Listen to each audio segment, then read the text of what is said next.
तो चलिए आज हम लोग क्लास करेंगे क्रिया के बारे में। और हम लोग क्रिया को छूट गया था, जो कि क्रिया क्लास हम लोग पीछे भी किए हुए थे। कल जो क्लास किए थे इससे पीछे वाला क्लास था, और उसी में क्या कुछ जो है इंपॉर्टेंट पॉइंट सबको छूट गया था। जो कि बोर्ड वाला नहीं है, छोटा सा बोर्ड है, तो हम छोटा छोटा टुकड़े में ही आपको पढ़ाने का प्रयास कर रहे हैं।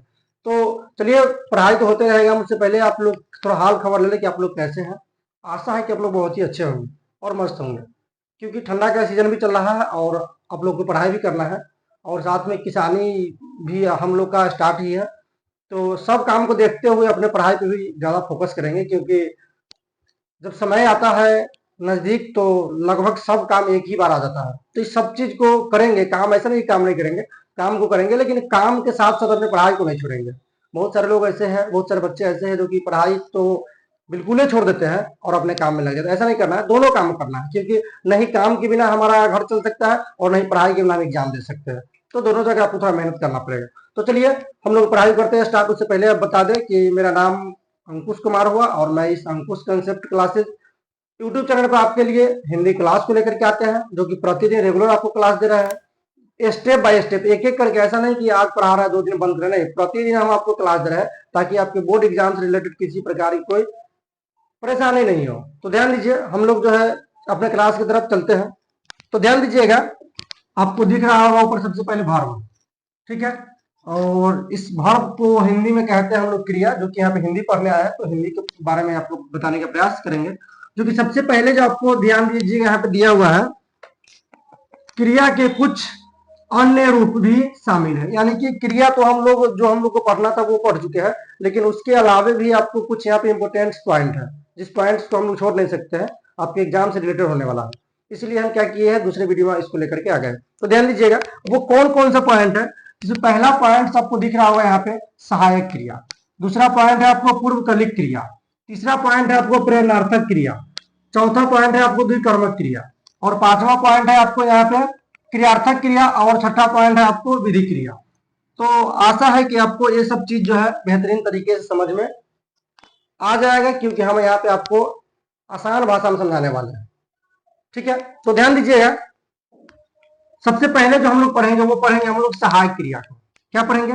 सहायक क्रिया को पढ़ने वाले हैं, जो कि बहुत ही आसान भाषा में, बहुत ही आसान तरीके से आपको सरल भाषा में समझाएंगे।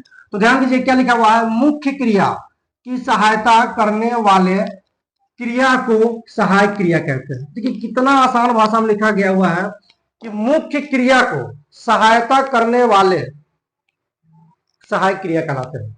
जैसे हम लोग हेल्पिंग वर्ब कहते हैं ना इंग्लिश में, वही यहाँ पे हो गया सहायक क्रिया।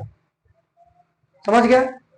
तो हेल्पिंग वर्ब होता है इंग्लिश में होता है, और जो आपका होता है सहायक क्रिया वो हिंदी में होता है। तो हम लोग हिंदी पढ़ रहे थे, हिंदी में यहाँ पे जानकारी ले लेंगे। तो समझ गए इतना पे? तो जैसे में क्या लिखा हुआ है, जैसे में मैं पढ़ रहा हूं, वह स्कूल गया है, वह यह काम कर सकता था। अब इसमें हम सीधे अगर आपको एग्जाम्पल दे दे तो आपको क्या समझ में आने वाला है, हम इसको समझाएंगे आपको कि किस तरीके से वो समझ सकेंगे। तो ध्यान दीजिए क्या दिया हुआ है यहाँ पे मैं पढ़ रहा हूं। अब यहाँ पे ध्यान दीजिएगा मुख्य क्रिया कौन है, तो यहाँ पे मुख्य क्रिया जो है आपका वो पढ़ाई है, क्योंकि मुख्य हमारा काम क्या है, वो हमारा पढ़ाई है। मुख्य क्रिया कौन सा हो गया आपका, पढ़ हो गया, और ये रहा हूं क्या हो गया, तो ये जो आपका हो गया, ये दोनों जो आपका हो गया वो हो गया सहायक क्रिया हो गया, ठीक है। तो आशा है कि आप लोग इस तरीके से समझ जाएंगे। दूसरा क्या है आपको, वह स्कूल गया। दूसरा क्या है, वह स्कूल गया। तो यहाँ पे स्कूल क्या है आपका, यहाँ पे स्कूल जो है आपका मुख्य क्रिया, स्कूल जाने का गया, और गया है क्या हो गया आपका सहायक क्रिया हो गया। उसी के बाद यहाँ पे है वह यह काम कर सकता था। यहाँ पे जो आपका मुख्य क्रिया क्या है, तो मुख्य क्रिया जो आपका है वो है काम है, और यहाँ पे सकता था क्या है, सकता क्या है, तो आपका सहायक क्रिया है। इस तरीके से आपको समझ करके चलना है। अगर आप यहाँ से समझ लेते तो आपके सामने ऑब्जेक्टिव कुछ नहीं रहेगा, आप बहुत बेहतर तरीके से बना सकते हैं अपने एग्जाम में।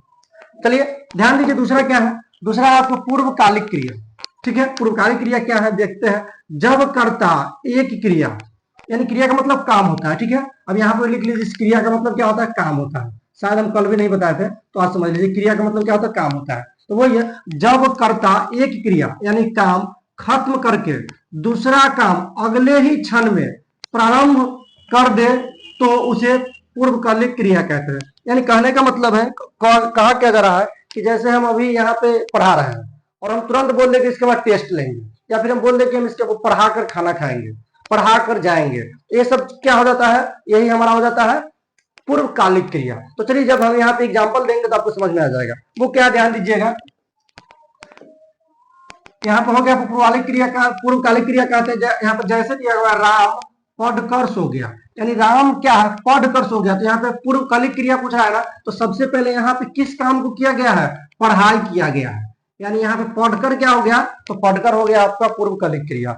और उसके बाद क्योंकि प्रथम जो काम है यहीं से स्टार्ट हुआ और पूर्वकालिक क्रिया को पूछ रहा है, यानी पूर्व का मतलब पहले, यानी पहले किया गया कार्य को यहाँ पे पूछ रहा है हमसे। तो पहले कौन सा कार्य किया गया, यहाँ पे देखिए क्या है, राम पढ़कर सो गया, यानी कि पहले पढ़ाई किया राम, फिर उसके बाद सोने गया।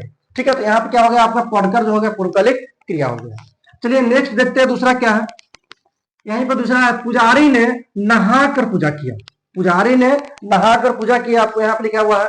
तो हम समझेंगे पहले कि पुजारी ने नहाकर पूजा किया, तो यहाँ पे जो पूर्वकालिक क्रिया कौन सा होगा आपको चूज करना है। तो पहले उसको बोल के देखेंगे। तो ध्यान दीजिएगा, यहाँ पे पुजारी ने क्या किया, सबसे पहले तो नहाया, क्या किया, सबसे पहले उन्होंने नहाया और उसके बाद पूजा किया। ठीक है, यानी कि पूर्वकालिक क्रिया कौन सा हो जाएगा, तो ये आपका नहाया क्या हो जाएगा, पूर्वकालिक क्रिया हो जाएगा। समझ गए, आशा है कि आपको समझ में आएगा। दूसरा क्या कर रहा है, विद्यार्थी ने पुस्तक देख के उत्तर दिया, क्वेश्चन कर रहा है, यानी एग्जाम्पल में आपको विद्यार्थी ने पुस्तक देख कर उत्तर दिया या फिर पुस्तक पढ़कर उत्तर दिया, बात बराबर ही है। तो यहाँ पे ध्यान दीजिए, सबसे पहले उन्होंने क्या किया, सबसे पहले जो उन्होंने किसको देखा, तो देख कर, यानी पुस्तक को देखकर तब उत्तर दिया। यहाँ पे पूर्वकालिक क्रिया कौन सा हो जाएगा, पूर्वकालिक क्रिया जो आपका हो जाएगा वो पूर्वकालिक क्रिया कौन सा हो जाएगा, तो पूर्वकालिक क्रिया हो जाएगा आपका पढ़कर। इतना आपको समझ में आ गया होगा। तो नेक्स्ट जो हम लोग है वो है प्रेरणार्थक क्रिया। प्रेरणार्थक क्रिया आपको समझ में आ रहा है ना, यानी उसमें क्या होता है, जो कर्ता जो होता है वो स्वयं कार्य को नहीं करता है, वो किसी और को करने के लिए प्रेरित करता है, उसे हम लोग प्रेरणार्थक क्रिया कहते हैं। आइए देखते हैं क्या है। तो ध्यान दीजिएगा, प्रेरणार्थक क्रिया जिस क्रिया में कर्ता स्वयं कार्य न करके, जिस क्रिया में कर्ता स्वयं कार्य न करके किसी दूसरे व्यक्ति को कार्य करने के लिए प्रेरित करता हो, उसे प्रेरणार्थक क्रिया कहते हैं। समझ में आया, यानी कि जिस क्रिया में कर्ता स्वयं कार्य न करके किसी दूसरे व्यक्ति को कार्य करने के लिए प्रेरित करता हो, उसे हम लोग क्या कहते हैं, प्रेरणार्थक क्रिया कहते हैं। आइए देखते हैं। जैसे में क्या है, जैसे आपका यहाँ पे लिखा हुआ, मैं अंकुश सर से हिंदी पढ़वाता हूं, क्या है, मैं अंकुश सर से हिंदी पढ़वाता हूं, यानी यहाँ पे क्या कर रहा है, मैं अपने बारे में बात कर रहा हूं। तो मैं खुद जो है हिंदी नहीं पढ़ाकर किसी और यानी अंकुश सर से पढ़वाता हूं। तो आपको यह समझ में आ रहा है, हम अंकुश सर को पढ़ाने के लिए प्रेरित कर रहे हैं, वही हिंदी को पढ़ाएंगे। समझ में आ गया। चलिए दूसरा एग्जाम्पल भी हो सकता है, यहाँ पे मालिक नौकर से गाड़ी साफ करवाता है। समझ में आया, मालिक नौकर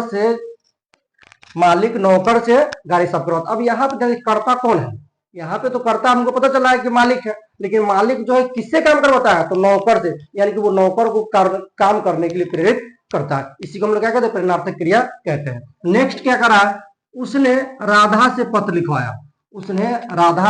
पत्र लिखवाया, यानी कि यहाँ पे कौन सा क्या हो जाएगा, तो प्रेरित किया, किसे प्रेरित किया जा रहा है, तो राधा को प्रेरित किया गया कि आपने मुझे मेरा पत्र लिख दीजिए। तो आशा है कि आपको इस तरीके से यहाँ तक समझ में आ गया होगा। नेक्स्ट जो है आपका क्रियार्थक क्रिया।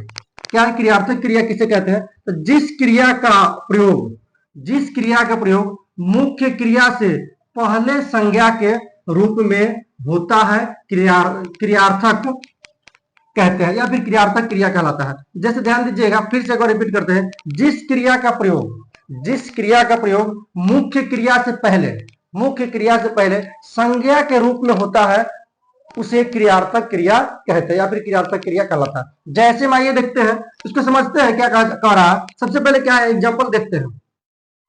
यहाँ पे चलना स्वास्थ्य के लिए लाभदायक है। अब ध्यान दीजिएगा, इसमें क्वेश्चन में क्या कहा गया है कि जिस क्रिया का प्रयोग मुख्य क्रिया से पहले संज्ञा के रूप में प्रयोग किया जाता है, उसे हम लोग क्या कहते हैं, तो क्रियार्थक क्रिया कहते हैं। तो यहाँ पे ध्यान दीजिएगा क्या कह रहा है, चलना स्वास्थ्य के लिए लाभदायक। अब यहाँ पे मुख्य क्रिया क्या है, मुख्य क्रिया तो हमारा यहाँ स्वस्थ है, क्या है हमारा मुख्य क्रिया पर हमारा क्या है, स्वस्थ है। लेकिन यहाँ पे इससे पहले क्या रहा है, फिर से एक बार पढ़ के देखिए, यानी कह रहा है जिस क्रिया का प्रयोग मुख्य क्रिया से पहले संज्ञा के रूप में होता है, यहाँ किसका प्रयोग हो रहा है, चलना का प्रयोग हो रहा है, यानी कि हमारा क्या हो गया, यहाँ पे चलना स्वास्थ्य के लिए लाभदायक है। दूसरा क्या है, वह टहलने के लिए गया है, वह टहलने के लिए गया। यानी कहने का मतलब क्या है, वो गया किसके लिए, तो टहलने के लिए गया। समझ में आ गया यहाँ पे। तो आशा है कि आपको इस तरीके से सब चीज समझ में आ जाएगा। चलिए नेक्स्ट क्वेश्चन कर रहा है आपको, वो है विधि क्रिया। क्रिया के जिस रूप से अनुमति, अनुरोध, प्रार्थना, आज्ञा इत्यादि का बोध हो उसे विधि क्रिया कहते हैं। समझ में आया जी। क्रिया के जिस रूप से अनुमति, आज्ञा, आदेश का बोध हो उसे हम लोग विधि क्रिया कहते हैं। चलिए एग्जाम्पल में देखते हैं क्या है।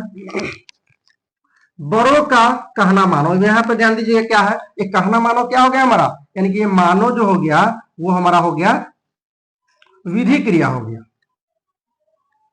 क्या हो गया हमारा, एक मानो विधि क्रिया हो गया। इसी तरीके से यहाँ पे वहां जाओ, यानी कि जाओ क्या हो गया, विधि क्रिया हो गया। तो इस तरीके से आपको जो है समझना है। यहाँ पे उसी तरीके से पढ़ाई करो, अपना काम करो, यहाँ पे यानी करो क्या हो गया, विधि क्रिया हो गया, और काम करो क्या हो गया, विधि क्रिया हो गया। तो आशा है कि आपको यहाँ तक अच्छे तरीके से समझ में आ गया हो, क्योंकि मेरा प्रयास होता है कि आप जितने अच्छे तरीके से समझ सके। मेरा ज्यादा कुछ मकसद नहीं होता, बस आप समझ जाए, मेरे लिए वही बहुत बड़ी बात है। तो चलिए आशा है कि आप लोग इस चैनल को सब्सक्राइब जरूर करेंगे, और हो सके वीडियो को जितना ज्यादा हो सके शेयर कीजिएगा, ताकि और लोगों को इस वीडियो को देखने का मौका मिले और वो भी सीखे और मेरा भी हेल्प हो जाए। क्योंकि हम लोग यहाँ पे पढ़ाते हैं तो कोई चार्ज नहीं किसी से करते, निःशुल्क पढ़ाने का प्रयास करते हैं और बच्चों को ज्ञान देने का प्रयास करते हैं। आप ऑफलाइन तो पढ़ाई किए ही होंगे, अब जितने जगह पढ़ाई कीजिए वहां पे कुछ नए चीज नए तरीके से देखने को मिलेगा। तो इसलिए यहाँ पे आप पढ़ रहे हैं, अच्छे से पढ़िए और थोड़ा सा सपोर्ट कीजिए, और वीडियो को जितना ज्यादा हो सके शेयर कीजिए। यहीं पे करते हैं वीडियो को समाप्त, मिलते हैं आपसे नए वीडियो में कुछ नए चीजों को लेकर, जिसमें आपको होने वाला है ऑब्जेक्टिव, जो कि क्रिया से रिलेटेड और बहुत ही इंपॉर्टेंट होगा, जो कि आपके एग्जाम में काम आने वाला है। जय हिंद, जय भारत।